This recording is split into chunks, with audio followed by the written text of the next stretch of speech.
Hey guys, welcome to be smart. उम्मीद है आपको मेरी पिछली वीडियो अच्छी लगी होगी। नेक्स्ट मैं स्टार्ट करने वाला हूँ 7 वंडर्स की सीरीज़, जिसमें मैं दुनिया के 7 अजूबों के बारे में बात करूँगा। हर अजूबे यानी वंडर के लिए एक अलग से वीडियो होगी। आई होप आपको ये सीरीज़ पसंद आएगी।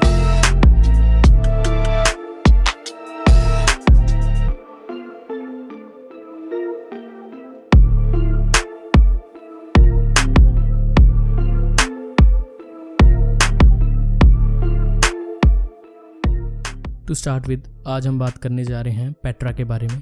कभी आप किसी कंस्ट्रक्शन साइट पे या किसी बिल्डिंग वाली साइट पे गए होंगे तो आपने देखा होगा कि बड़ी बड़ी मशीनों से बहुत सारा काम किया जाता है, लेकिन कुछ पुराने ज़माने की ऐसी बिल्डिंग्स हैं जो आज बनाना बहुत मुश्किल है। तो सोचिए लोगों ने उस टाइम पे वो बिल्डिंग्स कैसे बनाई होंगी। पेट्रा ऐसा ही एक पुराना शहर है। इनफैक्ट ये दुनिया की सबसे पुराने शहरों में से एक है। अकॉर्डिंग टू एक्सपर्ट्स, पेट्रा को 312 BC में बनाया गया था।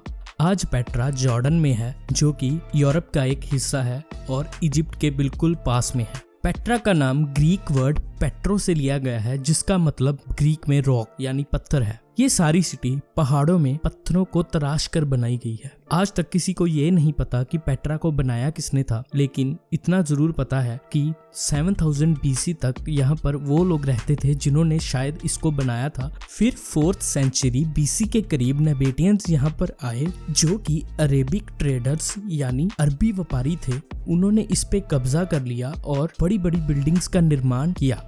स्थानीय लोग इस शहर को रकमू कहते थे। एक भूकंप के आने के कारण ये शहर सारा मिट्टी में दब गया था। पहले इस शहर के बारे में किसी को भी पता नहीं था, लेकिन 1812 में स्विस एक्सप्लोरर जोहान लुडविग बर्खार्ड ने इसको ढूंढ निकाला और उसके बाद से इसका नाम द लॉस्ट सिटी के नाम से भी जाना गया। तो आप ये सोच रहे होंगे कि इस शहर में ऐसा क्या खास था जो इसको 7 अजूबों में से एक अजूबा माना जाता है। इस सिटी में काफी बढ़िया वाटर सिस्टम और सेफ्टी सिस्टम थे, जो उस टाइम के लोगों के लिए काफी एक्स्ट्रा ऑर्डिनरी और एडवांस्ड थे। इसीलिए 2007 में इसको दुनिया के नए 7 अजूबों में एक अजूबे की जगह मिली। तो आइए हम इसके अंदर चलते हैं और देखते हैं कि पेट्रा में ऐसा खास क्या था। पेट्रा के शहर में जाने के लिए सबसे पहले आपको एक एंट्रेंस, जिसका नाम अल सिक है, उसमें से गुजरना होगा। अल सिक बड़ी बड़ी चट्टानों का एक तंग रास्ता है। ये रास्ता 1 किलोमीटर लंबा है। नेबेटियंस की सेफ्टी के लिए ये तंग रास्ता बहुत ही इम्पोर्टेंट था। इस तंग रास्ते की चट्टानें बहुत ही ऊंची और सुंदर हैं। इसके बाद हम पहुंच जाते हैं अल खजने, जो कि एक बहुत ही बड़े पहाड़ की साइड पे बनी हुई एक बिल्डिंग है, जिसको उस पहाड़ को तराश कर बनवाया गया था। पुराने जमाने में पेट्रा इजिप्ट, अरेबिया और सीरिया में एक जंक्शन की तरह काम करता था। जंक्शन होने के कारण पेट्रा में काफी व्यापार यानी ट्रेड होता था, इसलिए जो पैसा उस ट्रेड से आता था उसको संभालने के लिए अल खजने बनवाया गया था। ये नेबेटियंस के लिए एक तरह के बैंक का काम करता था। पेट्रा की तरक्की में अल खजने का एक बहुत बड़ा हाथ है। ये तिजोरी 130 फुट ऊंची और 80 फीट चौड़ी है।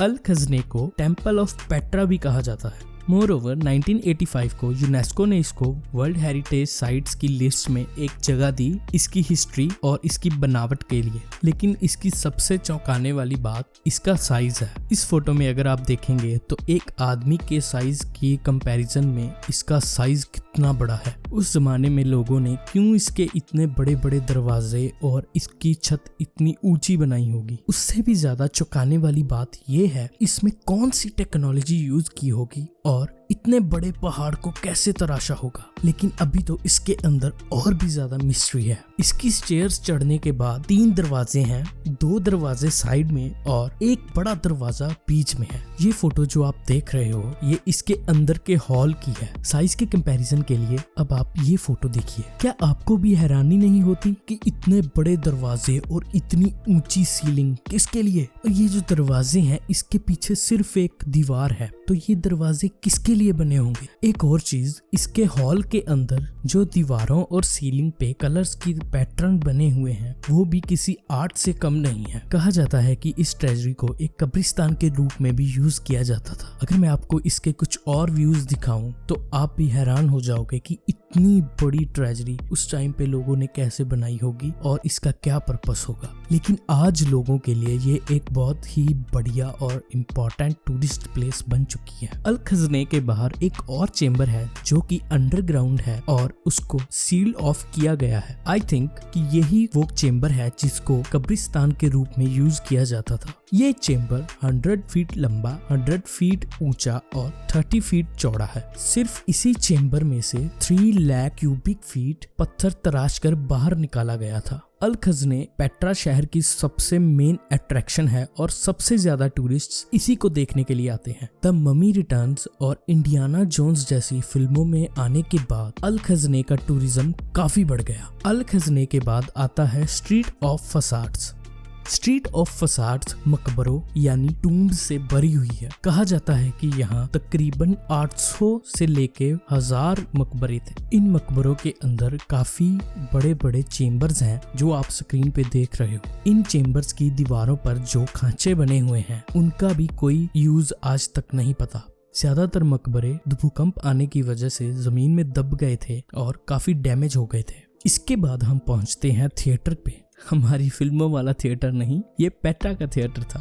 पब्लिक फंक्शंस के लिए लोगों को इकट्ठा करके बैठाने के लिए एक जगह बनवाई गई थी जिसमें एक स्टेज और 8500 पीपल तक बैठने की जगह थी। इस थिएटर की स्टेयर्स भी काफी डैमेज हो चुकी हैं और सीट्स का भी काफी हिस्सा जमीन में दब गया था। ये सारा थिएटर भी पत्थर को तराश कर ही बनाया गया है। इसके साथ ही रॉयल टूम्स आते हैं जो कि स्ट्रीट ऑफ फसाड्स की तरह मकबरों से भरे हुए हैं, लेकिन ये मकबरे उससे काफी बड़े मकबरे हैं। इसकी सीलिंग्स भी बाकी पेट्रा की तरह बहुत ऊंची हैं। आप सोचिए अगर इनको घरों की तरह ही यूज करना था तो इतनी बड़ी सीलिंग्स बनाने का क्या फायदा था। अगर वो 2 या 3 फुट सीलिंग्स भी नीचे बना लेते तो काफी सारा काम बच सकता था, लेकिन क्यों उन्होंने इतनी बड़ी सीलिंग्स बनवाई, ये एक बहुत बड़ी मिस्ट्री है जो मुझे नहीं लगता कि हमें कभी पता चलेगी। खैर, आगे हम पहुंचते हैं इस जर्नी के आखिरी हिस्से पर जिसका नाम है द मोनेस्ट्री या द टेम्पल। इस तक पहुंचने के लिए भी पहाड़ों में से होकर जाना पड़ता है